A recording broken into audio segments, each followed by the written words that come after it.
Karungu okusinga empaka za BCTI omuri Buhweju etire timu y'abahangana goremwa harubusha omuzano gw'akamarizo okuzanirwa ha kishaayi kya Kajani kandi Ben bagumya niwatebera goro y'obusinguzi aha bwa Karungu omu kicweka ky'okubanza ky'omuzano ogu. Timu 68 zemirukanizo zibire nizihayanira empaka z'omwaka ogu kandi abasingire bahirwe ebiconco.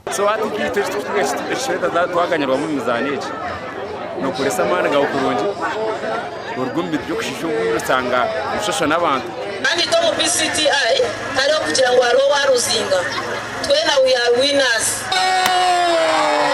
okataro munyakoro education income and networking so stand koraha twatiko mukore mikago nano kuwasa kuhagera ntunguka twazo muri Bushenyi ntaze esingire Kashenyi na goro mukaga hari no mukusumara za penalty okusinga empaka z'ompira gw'ebigere ezampara na cup ezibire nizihayanirwa timu mukaga. Ekikopo eki nkakiteekaho kwera ngu kituyambe tutakakikozesa kubi tukikozese twine kigendererwa especially okumanya ahi turugire ahi twahika nahi tukuza.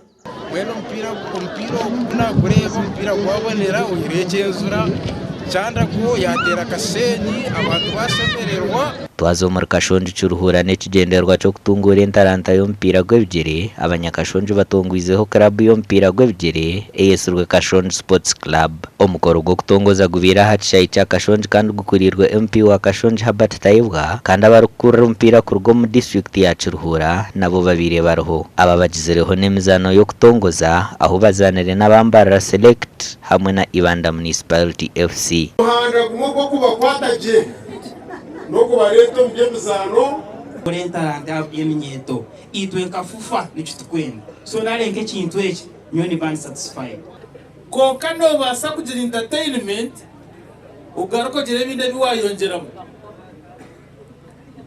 nagira ngo nitekwa kore club yishaza zano mukuru munonga okuba yina abantu abatine byo gukora mu Uganda abakusiba bariyo kwera bapuraninga koresha enzayi bapuraninga kuyiba bapuraninga ibindi